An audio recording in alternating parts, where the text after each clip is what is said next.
Bien, de vuelta con ustedes, @en Contexto Piso I, @Carlos Penaloza. Recuerden el WhatsApp 0412-700-7606. Esta conversación que tenemos con Joel Horta sobre el tema de la corrupción, a un mes que comenzara toda esta trama, que como mencionamos, más de 60 detenidos, se extiende también de distintos niveles de gobierno. Lo veíamos la semana pasada, cómo la alcaldía de Baruta era noticia precisamente por estos temas.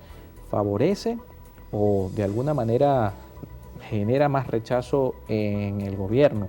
¿Cómo lo ve Joel Horta un mes de todo esto, entendiendo que el discurso hoy del Ejecutivo es una lucha férrea contra la corrupción, pero el ciudadano, bueno, no necesita que uno le haga un recuento acá? No es el primer caso de corrupción que se conoce en Venezuela, no es la primera vez. El caso Rafael Ramírez, por ejemplo, se habló de 11.000 millones de dólares durante su gestión en Petróleos de Venezuela, algunos casos que repasamos ya en la parte anterior.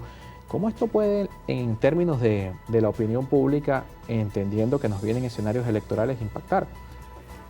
Entiendo que está impactando tanto al gobierno como a la oposición. Claro. Al gobierno porque es difícil justificar que tú no te diste cuenta de lo que estaba sucediendo durante tanto tiempo. Estamos hablando de 3 años, según la información que ha trascendido. Así es. Estaba ocurriendo esta trama. Pareciera que el gobierno sintió la incomodidad en sus bases, en las bases del chavismo, en las bases del PSV, porque tiene que ser muy duro para un jefe de calle, un jefe de VC, ver cómo un vecino que hasta hace pocos meses probablemente compartía ese mismo callejón, esa misma vereda en una barriada popular venezolana, y de repente entonces llegaba al mismo sector, pero con motocicletas de alta cilindrada, con camionetas último modelo,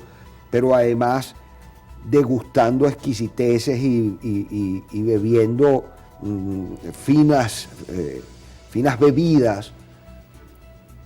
¿Quién lo atiende? ¿Quién le lleva ese plato a la mesa?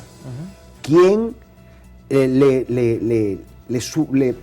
le provee de todos esos medios y luego le dejarán entonces 20 o 30 dólares de propina? Eso genera mucha rabia, mucha frustración, porque además hay gente comprometida con el tema de la ideología y del fenómeno del chavismo, que bueno, aún indica que tienen cerca de 3,5 millones, 4 millones de votos que estarían dispuestos a movilizarse para votar de nuevo o por el presidente Maduro en su reelección o por algún otro candidato.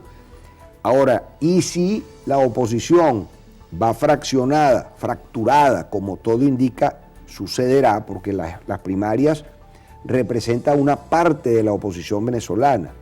Esa parte, que es la oposición más radicalizada de Venezuela, bueno, tendrá un candidato y luego habrá otros candidatos que se niegan a participar en las primarias y otros que ponen condiciones tan particulares y tan irreales para participar en la primaria que al final lanzarán también su candidatura por fuera. Entonces, si la oposición va con 3, 4 candidaturas, que más o menos cada una de ellas puede aglutinar 1 millón, 1,5 millones de votos, pues la oposición, que tiene 6, 7 millones de votos, fracturados y fraccionados, porque tenemos que recordar la diáspora. Esa es otra gran mentira de un sector de la oposición venezolana cuando dice que el voto en el exterior es definitivo y es definitorio. Pues no tenemos relaciones con muchos de los países donde está la diáspora venezolana. El primero de ellos, los Estados Unidos de Norteamérica. Afortunadamente ya estamos restituyendo con Colombia, con Brasil, que son 2 países importantes para el tema político, geopolítico y comercial con Venezuela. Hoy está llegando el presidente Petro a los Estados Unidos para conversar con el presidente Biden la agenda venezolana, porque los norteamericanos no se van a quedar fuera del negocio petrolero definitivamente. Y luego de ello insiste también el presidente Lula en la posibilidad del manejo no solo del dólar para las transacciones entre nuestros países, sino que podamos nosotros fortalecer nuestras monedas, yendo hacia una política mucho más agresiva donde el proyecto monetario tenga que ver con el anclaje de las monedas de nuestros países al valor oro o a una cesta de commodities de distintos minerales preciosos y no preciosos que gracias a Dios tenemos en tierra venezolana, en tierra brasilera, en tierra colombiana. De modo que se abre un abanico de posibilidades. Ojalá la oposición venezolana sensatamente entendiera que más que un candidato de unidad se requiere un candidato unitario, un candidato que además una a los venezolanos, un candidato que ofrezca reconciliación, que ofrezca la posibilidad de reencontrarnos, de encontrarnos. Lo demás es una quimera, lo demás es utópico totalmente.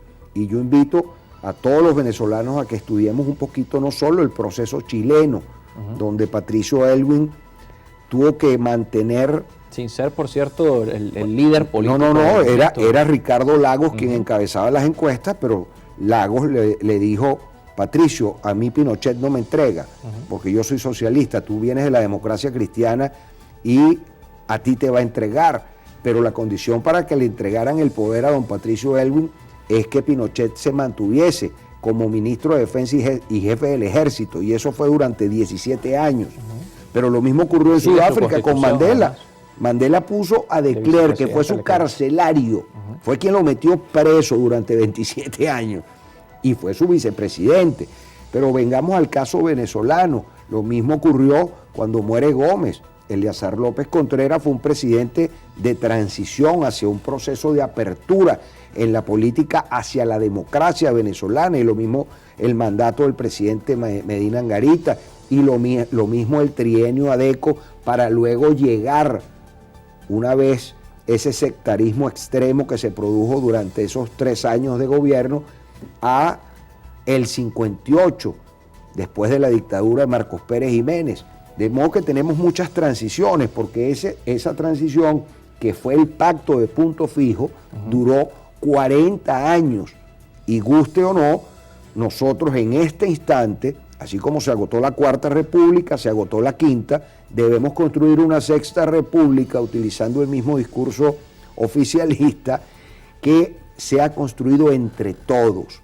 Un país sin tanto resquebrajamiento, sin tanta fractura interna, sin tantos odios intestinos, y que podamos, primero los opositores, sentarnos entre nosotros mismos, porque es muy cómico. Claro, pero parece más difícil que los opositores se sienten entre ellos. Nos sentamos a conversar con el gobierno y no entre nosotros los opositores. Unos se sientan en México, unos se sientan en Miraflores, pero entre la oposición. Así es, y lo lógico es que además nacionalizáramos el diálogo, porque nosotros tenemos que ir a conversar en México teniendo a nuestro propio país y teniendo los intereses que resolver aquí en tierra venezolana, porque eso es otro punto que con el tema de la corrupción quedó un tanto aparte, que tiene que ver con lo del Esequibo, que es un tema que también nos debe unir a todos los venezolanos. Debemos tener la buena noticia, o tuvimos la buena noticia, que se prohibió la exploración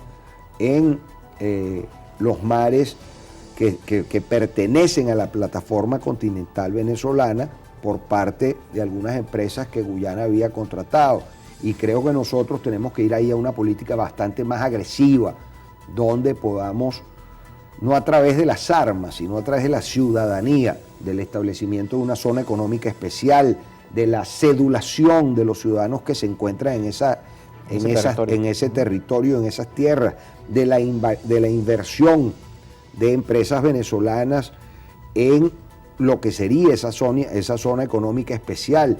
Venezuela no puede seguir permitiendo que del lado guyanés eso ocurra y del lado venezolano nosotros no hagamos nada. Cuando uno pretende decir, esa mujer me gusta y voy para que sea mi señora, bueno, si otra persona te la está atacando, tú buscas unas alternativas que te permitan que la mujer se enamore de ti, no del otro. Entonces, eso está pasando en el Esequibo desde hace mucho tiempo, e históricamente todo advierte que ese es nuestro territorio, y simplemente lo que tenemos es que ejercer nuestra soberanía. Y ese debería ser un gran punto de encuentro entre el gobierno nacional y la oposición venezolana para no seguir siendo despojados de otros millones de kilómetros cuadrados como ya ha pasado con otros territorios venezolanos. Entonces, esa primera fase que van a ser las primarias va a tener que llegar a la búsqueda de un consenso con los candidatos que no participen en las primarias. Claro. Si quisiera la oposición venezolana tener una opción cierta de victoria, de triunfo. Ahora, si la idea es que esto se convierta en unas internas para ver quién es el jefe de la oposición venezolana y no quién puede desplazar a el gobierno actual, estamos fregados, porque no podemos olvidar que nos ha venido sucediendo constantemente. El gobierno es muy hábil en dinamitar cualquier proceso de acuerdo entre los sectores de oposición. Y no nos podemos quejar, ese es su trabajo. Ellos tienen, el que está en el poder no lo cede, busca bajo cualquier circunstancia mantenerse en el ejercicio del poder. Y eso hace la llamada revolución bolivariana. ¿Con cuál drama? Bueno, como toda revolución, se queda en la sustitución de las élites.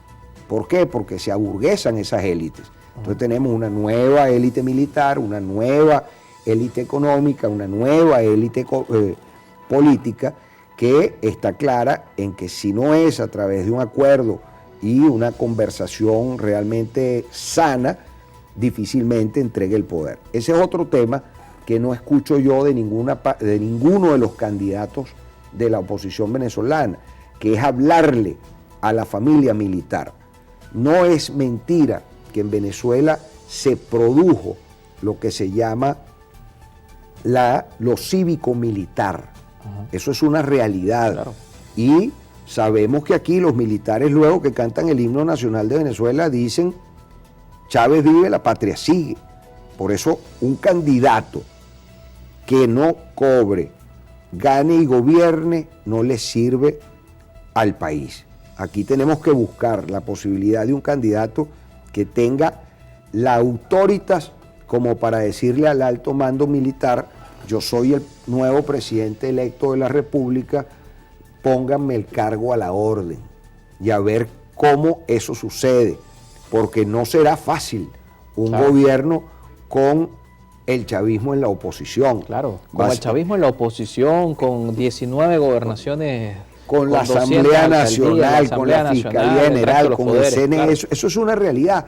Ahora, son las realidades que se asumen en 2024. Pero más aún, Carlos, nosotros no hemos escuchado de ninguno de esos candidatos, y lo invito a que lo hagan, decirnos qué van a hacer con Venezuela, qué plantean con el tema sancionatorio que tanto daño le hace a Venezuela, porque es verdad que la profunda crisis económica no comenzó con las sanciones, pero sí se agravó y se acrecentó con las sanciones. Claro. Entonces los venezolanos no podemos estar de acuerdo con eso, y los candidatos no plantean sino primarias y cómo vamos a ganar, pero nadie dice qué va a pasar el día después. ¿Cómo lo vamos a lograr? ¿Qué vamos a hacer para sacar a Venezuela de la profunda crisis en que se encuentra hoy día?